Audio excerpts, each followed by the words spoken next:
कैलाश जी आज बहुत खुश थे क्योंकि आज उनके बेटे की शादी थी।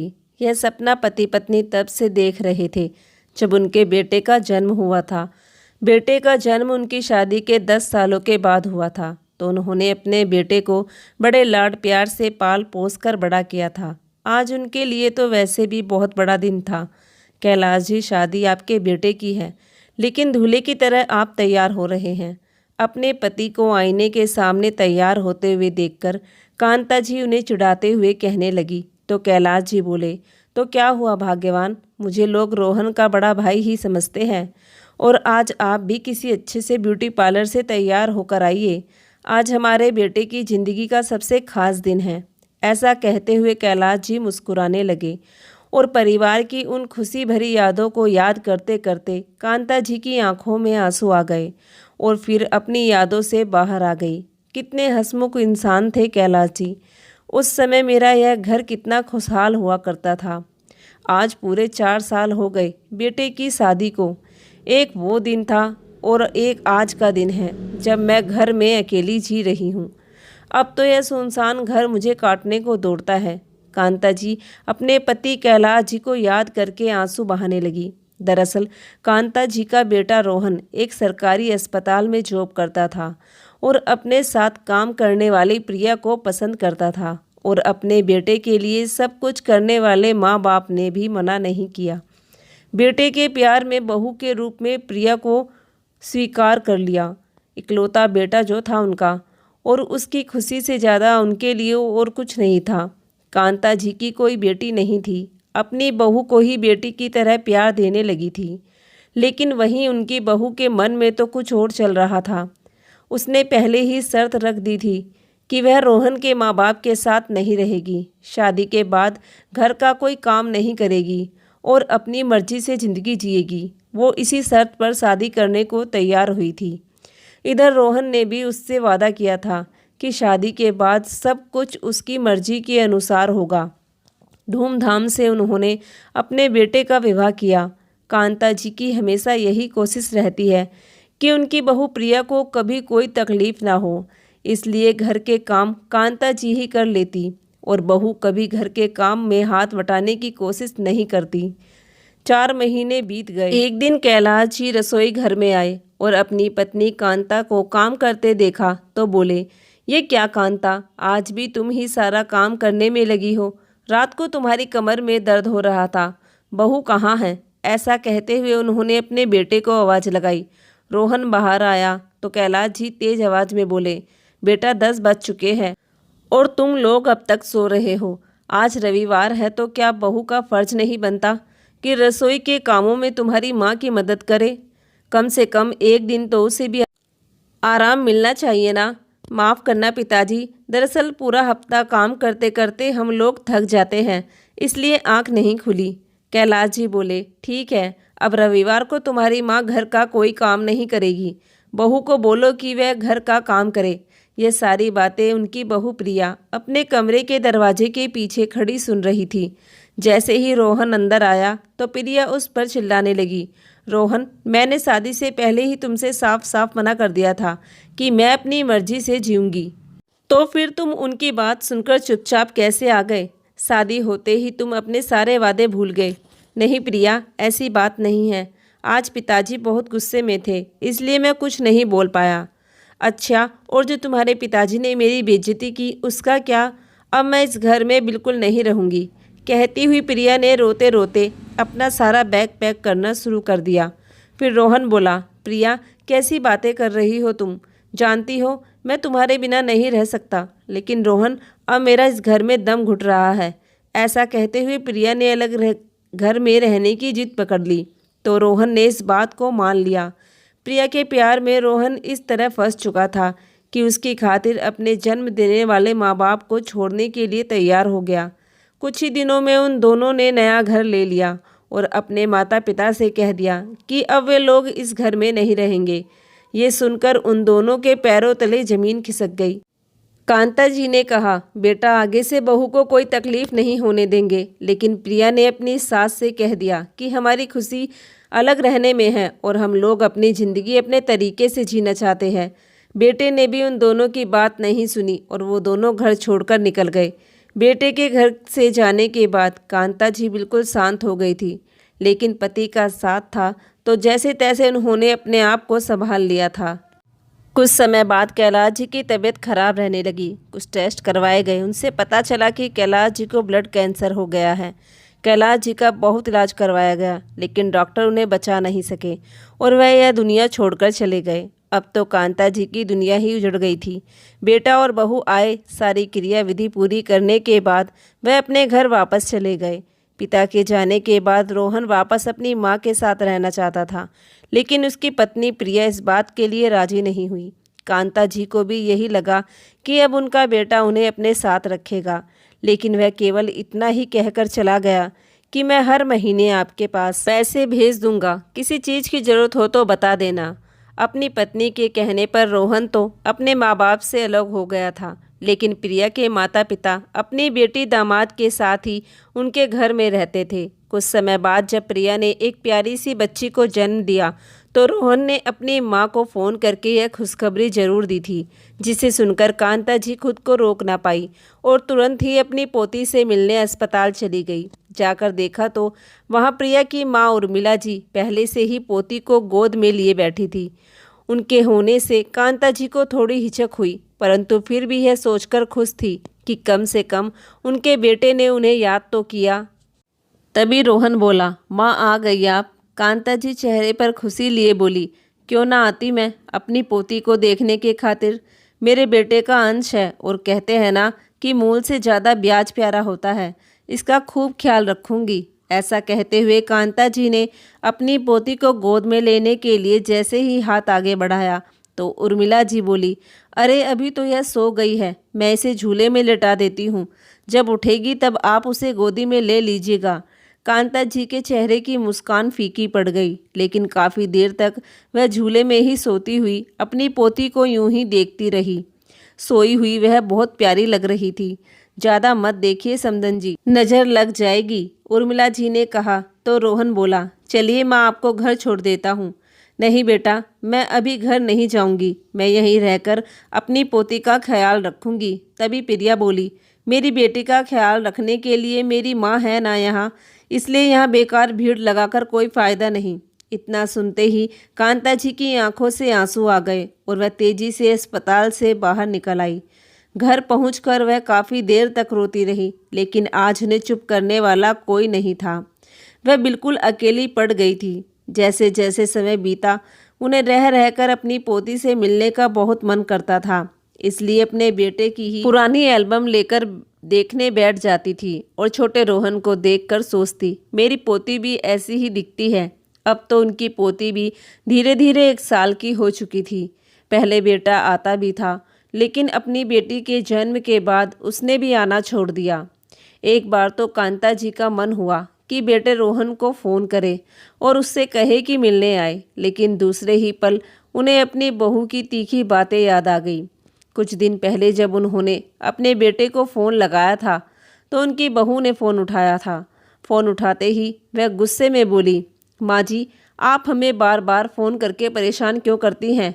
हर महीने के खर्चे के लिए आपको रोहन पैसा भेजते हैं ना, फिर भी आप उन्हें फ़ोन करके परेशान करती रहती हैं। इतना कहकर उसने फ़ोन काट दिया। उसके बाद कांता जी की हिम्मत नहीं हुई कभी अपने बेटे को फ़ोन करने की।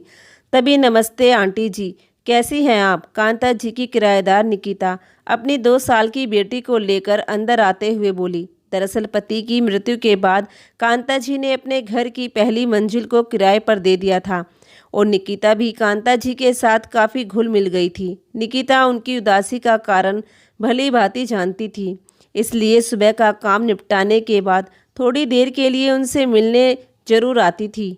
अंदर आते ही निकिता की बेटी कांता जी के पास भागी चली आई। तभी कांता जी अपनी आंखों से आंसू पोंछने लगी और बच्चे को प्यार करने लगी। ये क्या आंटी जी, आप फिर से उदास हो गई? ऐसे तो नहीं चलेगा। मानती हूँ खून के रिश्ते हमारे जीवन में बहुत महत्व रखते हैं, लेकिन इसका मतलब ये तो नहीं कि हम पुरानी बातों को याद करके जीना ही छोड़ दें। मैं जानती हूँ बेटा, लेकिन खाली बैठे बैठे दिमाग कुछ ज़्यादा ही सोचने लगता है। आंटी जी, मेरी मानो तो आप अपने आप व्यस्त रखना शुरू करो और वो काम करो जो आपको अच्छा लगता हो। निकिता की ये बात सुनते ही कांता जी कुछ सोच में पड़ गई। तभी निकिता बोली, आंटी जी एक बात तो बताइए, क्या यहाँ आसपास कोई बेबी केयर सेंटर है जहाँ मैं पीहू को अपनी नौकरी के दौरान छोड़ सकूँ? दरअसल मैं सोच रही थी कि फिर से नौकरी ज्वाइन कर लूँ, लेकिन पीहू को छोड़कर तो नहीं जा सकती ना। कांता जी बोली, तो इसमें टेंशन की क्या बात है? पीहू को मेरे पास छोड़ देना, मेरा भी दिल लगा रहेगा। वैसे भी मुझे छोटे बच्चों को साथ में बहुत अच्छा लगता है। ऐसा कहते हुए उन्हें अपनी पोती की याद आ गई और आंखों में आंसू आ गए। फिर निकिता बोली, आंटी जी अगर ऐसी ही बात है तो आप घर पर ही बेबी केयर सेंटर ही क्यों नहीं खोल लेती? आपका दिल भी लगा रहेगा और फिजूल की बातें दिमाग में भी नहीं आएगी। निकिता की बातें सुनते ही कांता जी के चेहरे पर एक मुस्कुराहट सी आ गई और बोली, ऐसा तो मैंने कभी सोचा ही नहीं था। लेकिन लेकिन क्या आंटी जी? निकिता ने पूछा तो कांता जी बोली, लेकिन बेटा इस उम्र में कोई काम करना शुरू करना आसान तो नहीं होता। अरे आंटी जी, उम्र एक संख्या से ज़्यादा कुछ भी नहीं है, बस जीने का जज्बा होना चाहिए। स्वयं को बूढ़ा समझना छोड़ दीजिए, अभी बहुत ज़िंदगी बाकी है। बल्कि मैं तो कहती हूँ कि नया साल शुरू होने वाला है और नए साल के साथ आप अपनी ज़िंदगी में भी कुछ नया करें। निकिता की बातों से कांता जी के दिल में एक नई शक्ति आ गई। फिर निकिता बोली, अच्छा आंटी जी, नए साल से याद आया, क्यों ना कल शाम को हम न्यू ईयर पार्टी मनाएं? देखिए ना आंटी जी, मेरे हस्बैंड तो अभी अपने काम से बाहर गए हुए हैं, लेकिन हम तो न्यू ईयर मना सकते हैं ना। शाम को डिनर बाहर से मंगवाएंगे और टीवी पर ही बढ़िया सी फिल्म देखते हुए नए साल का स्वागत करेंगे। निकिता ने इतने अपनेपन से कहा तो कांता जी मना ना कर सकी।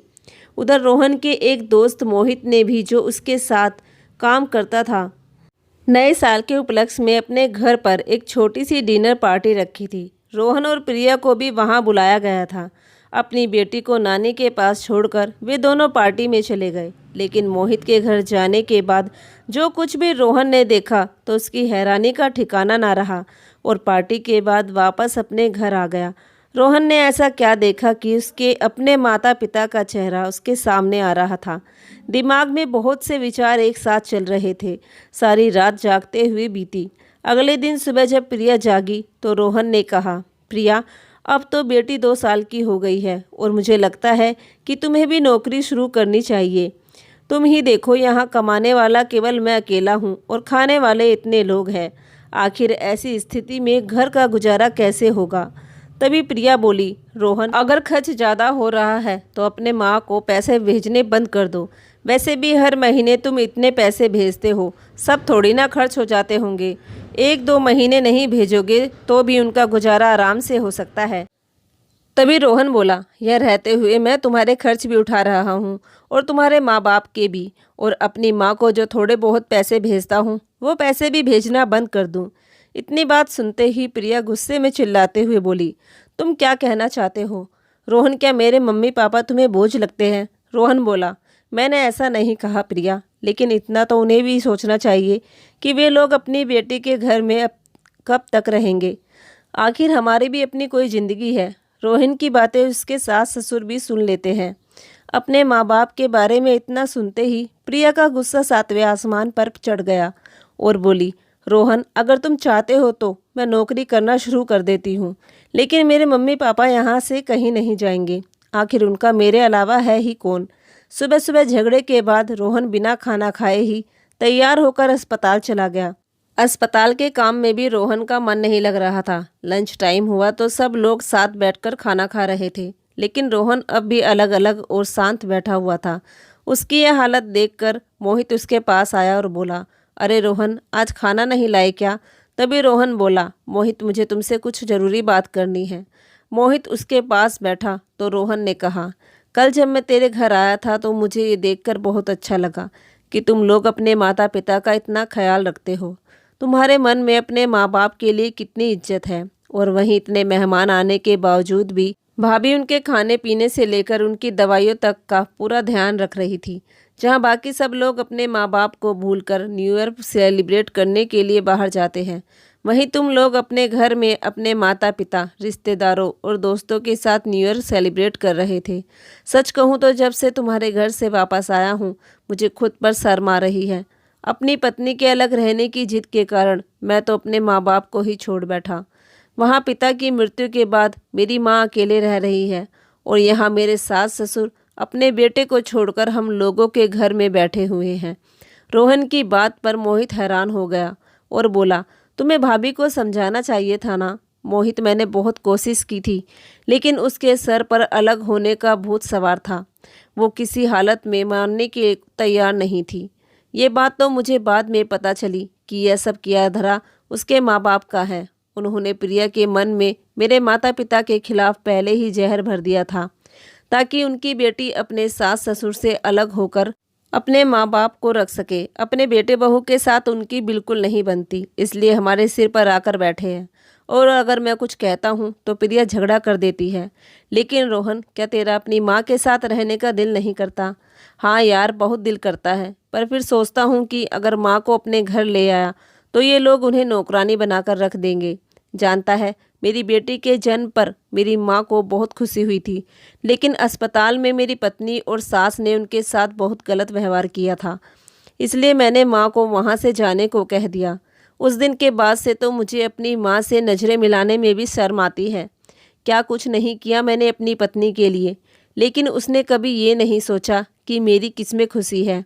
तभी मोहित बोला, एक बात कहूँ, अगर बुरा ना माने तो। रोहन ने हाँ में सिर हिलाया। देख यार, गलती तेरी है। कब तक तू अपनी पत्नी के इशारों पर चलेगा और सही वक्त का इंतजार करेगा?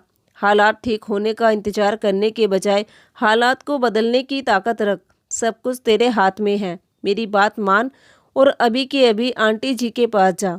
मैं यकीन से कहता हूँ कि अपने बेटे की एक झलक पाने को तरसती तेरी माँ तुझे देखते ही सब कुछ भूलकर अपने गले से लगा लेगी। दोस्त की बात रोहन को सही लगी। वो उसी समय छुट्टी लेकर अपनी माँ से मिलने चला गया। लेकिन जैसे ही घर के बाहर पहुंचा तो उसे माँ मन ही मन शर्म आने लगी कि केवल उसके कारण ही आज सब कुछ तबाह हो गया है। भरी आंखें लिए उसने अपने घर के अंदर प्रवेश किया। सामने देखा तो उसकी माँ दो छोटे छोटे बच्चों को पास बिठाई हुई थी, उनके साथ प्यार भरी बातें कर रही थी। ये नज़ारा देखकर रोहन के दिमाग में अपने बचपन की यादें सामने आ गई। इतने ही प्यार से उसकी माँ उसके साथ बातें किया करती थी। रोहन बेटे को देखते ही कांता जी अचानक रुक गई और बोली, रोहन तू यहाँ। रोहन ने आगे बढ़कर माँ के पैर छुए तो कांता जी ने उसे गले से लगा लिया। दोनों के आंखों से आंसू बहने लगे। फिर कुछ देर रुककर बोली, आज इतने दिनों बाद अपनी माँ की याद आई। तभी रोहन ने रोते हुए अपनी माँ की गोद में सर रख लिया और बोला, माँ, मेरे एक गलत फैसले ने हम सबकी खुशियों पर ग्रहण लगा दिया और अब लगता है कि जैसे मेरा वहाँ उस जाल से निकल पाना मुश्किल है और कोई रास्ता नहीं है। कांता जी बोली, सच कह रहा है बेटा, ये जाल तुमने खुद बनाया है। हमारा एक गलत फैसला पूरी जिंदगी की खुशियों पर भारी पड़ सकता है। लेकिन अब मैं क्या करूँ माँ? बेटा, ऐसा कोई काम गलत फैसला मत लेना जिससे तुम दोनों पति पत्नी का रिश्ता खराब हो। बस धीरे धीरे अपनी पत्नी को उसकी जिम्मेदारियों का एहसास करवाओ। मुझे अपनी परवरिश पर पूरा भरोसा है। मैं जानती थी कि एक दिन मेरा प्यार तुम्हें ज़रूर खींच लेगा। तुम्हें अपनी पत्नी को संभालना है, लेकिन कोई भी ऐसा काम मत करना कि बाद में पछताना पड़े। माँ, आप बिल्कुल सही कह रही हैं। माँ, सच में आपका दिल कितना बड़ा है। सबके लिए आपके दिल में केवल प्यार ही प्यार भरा है। आज आपसे बात करके मुझे बहुत अच्छा लग रहा है माँ। बेटा, मेरा मन भी हल्का हो गया। देख, मैंने घर पर ही बेबी केयर सेंटर खोल लिया है। कल से ही शुरू की है। अभी केवल 2 ही बच्चे आते हैं, लेकिन सच कहूँ तो इन भोले भाले बच्चों के साथ अब दिन कैसे गुजर जाता है पता ही नहीं चलता। मुस्कुराते हुए कांता जी बोली। यह बात सुनकर रोहन को बहुत खुशी हुई और बोला, तो फिर घर के बाहर लगवाने के लिए मैं एक अच्छा सा बोर्ड बनवा देता हूँ और इन बच्चों का दिल बहलाने के लिए अच्छे अच्छे खिलौने भी मंगवा देता हूँ। बेटे का उत्साह देखकर कांता जी मुस्कुरा दी। शाम तक रोहन वही सारा इंतजाम करवा दिया और रात को अपने घर लौट आया। आज बहुत दिनों बाद कांता जी के चेहरे पर रौनक वापस लौट आई थी। जब रोहन अपने घर लौटा तो प्रिया कुछ नाराज सी बैठी थी और उनकी बेटी पास ही खेल रही थी। किसी से कोई बात ना करते हुए रोहन अपनी बेटी को उठाकर उसके साथ खेलने लगा। तभी प्रिया गुस्से से बोली, तुम्हारे कहने पर मैंने बॉस को फ़ोन कर दिया है कि मैं मंडे में ऑफिस आ जाऊंगी। लेकिन रोहन, तुम्हें मेरे मम्मी पापा के बारे में ऐसा नहीं बोलना चाहिए था। सॉरी प्रिया, खर्चे के कारण मैं बहुत परेशान था और कुछ भी अनाप शनाप बोल गया। अच्छा, मैं बहुत थक गया हूँ, मेरे लिए एक कप चाय तो बना देना। प्रिया रसोई घर में गई तो तभी उसके मम्मी पापा भी वहीं सोफे पर आकर बैठ गए। बेटा रोहन, अगर हमारे बेटा बहू अच्छे होते तो हम तुम्हारे घर में आकर कभी न रहते। हमें बहू अच्छी नहीं मिली, इस कारण बेटी के भरोसे यहाँ आ गए। तभी रोहन ताना मारते हुए बोला, मम्मी जी, आप तो फिर भी भाग्यशाली है। बेटा नहीं तो कम से कम बेटी तो है आपका ख्याल रखने के लिए। मेरी माँ का सोचिए, जिनका इकलौता बेटा केवल उनकी बहू की जिद के कारण अलग हो गया। काश मेरी भी कोई बहन होती जो मेरी माँ का ऐसे समय पर ख्याल रख रही होती। प्रिया, मेरी चाय कमरे में ही दे देना और मेरे लिए खाना मत बनाना, मुझे भूख नहीं है। ऐसा कहकर रोहन अपने कमरे में चला गया।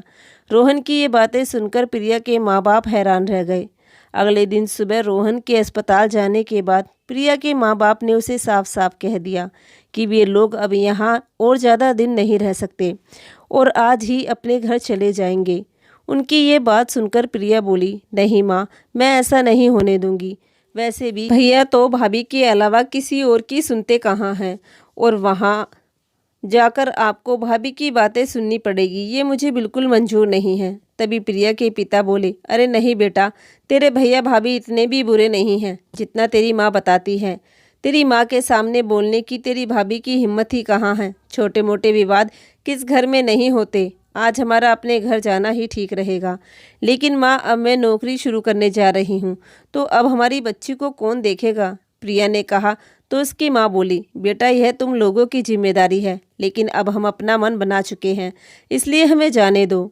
अगले मंडे से प्रिया ने ऑफिस जाना शुरू कर दिया तो अपनी बेटी को अपनी माँ के घर पर छोड़ दिया। उसकी माँ का घर उसके घर से काफ़ी दूर पड़ता था, इसलिए रोज़ रोज़ बेटी को लाना और ले जाना संभव नहीं था।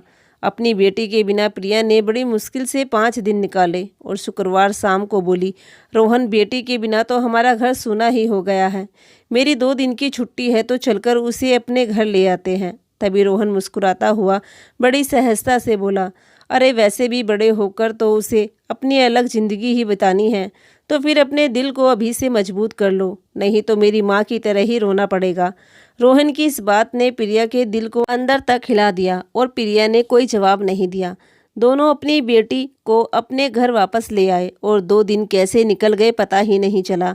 अगले दिन मंडे था और प्रिया वापस अपनी बेटी से अलग होना नहीं चाहती थी, इसलिए कुछ सोच विचार में पड़ी थी। फिर रोहन से बोली, सुनिए, क्या आपकी माँ काव्या को संभालेगी?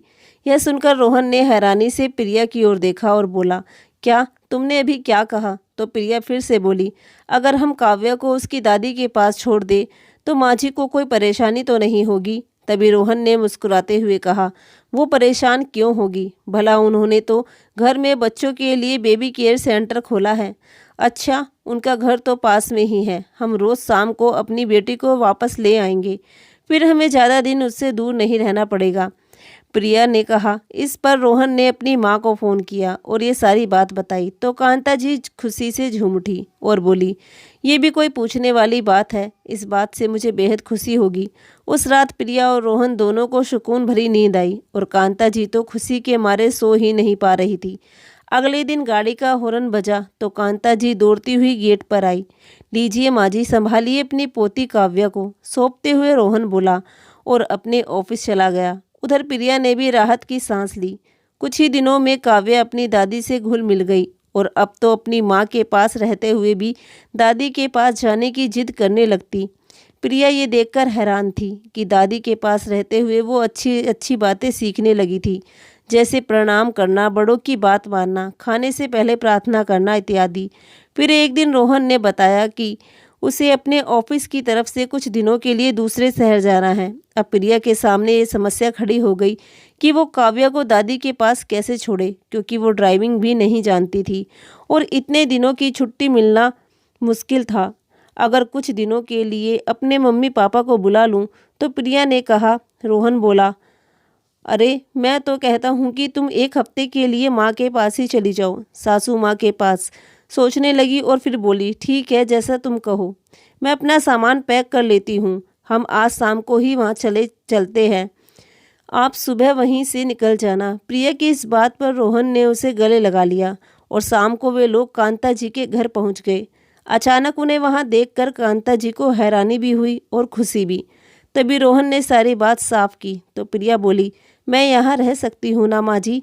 तो कांता जी ने कहा, अरे इसमें भी कोई पूछने वाली बात है, यह घर आज भी तुम्हारा है। इतना कुछ होने के बाद भी अपनी सासू माँ के मन में अपने लिए इतना प्यार देखकर प्रिया बहुत प्रभावित हुई। कांता जी ने बड़े प्यार से सबके लिए खाना बनाया। आज बहुत दिनों बाद पूरा परिवार एक साथ बैठकर खाना खा रहा था और कांता जी के चेहरे पर अलग ही खुशी थी। प्रिया सोचती है, जैसा मेरी माँ ने कहा था, सासू माँ तो उससे बिल्कुल ही अलग है।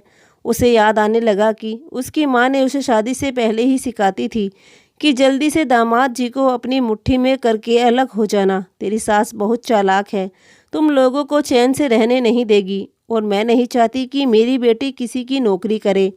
आज उसे समझ में आ रहा था कि वो कितनी गलत थी। अब वो भी अपनी सासू माँ के कामों में हाथ बटाने लगी थी।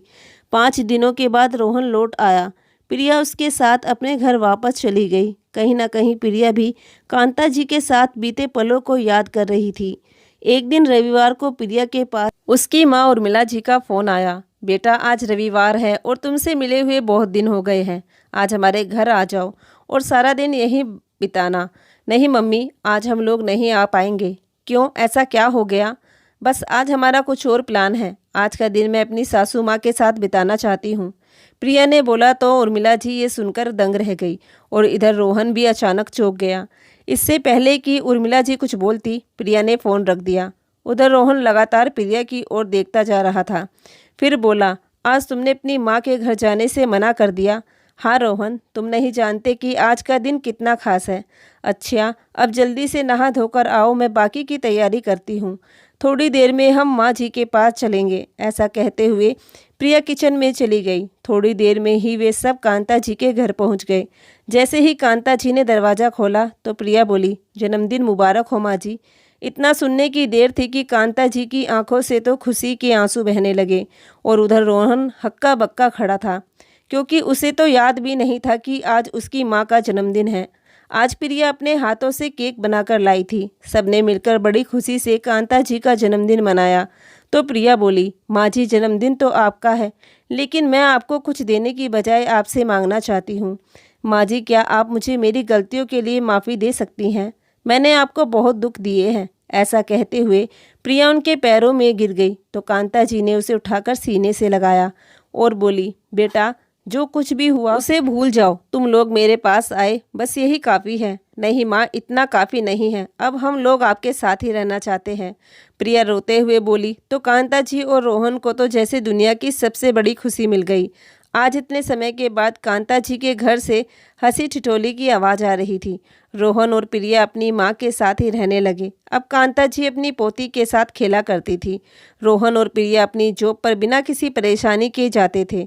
अब तो उन्होंने अपने घर में काम करने के लिए एक मेड भी लगा ली थी, जिससे वो घर का सारा काम कर जाती थी। तो दोस्तों, ये कहानी आप लोगों को कैसी लगी कमेंट में लिखकर ज़रूर बताना। अगर कहानी पसंद आई हो तो प्लीज़ हमारे चैनल को भी ज़रूर सब्सक्राइब कर लेना। धन्यवाद।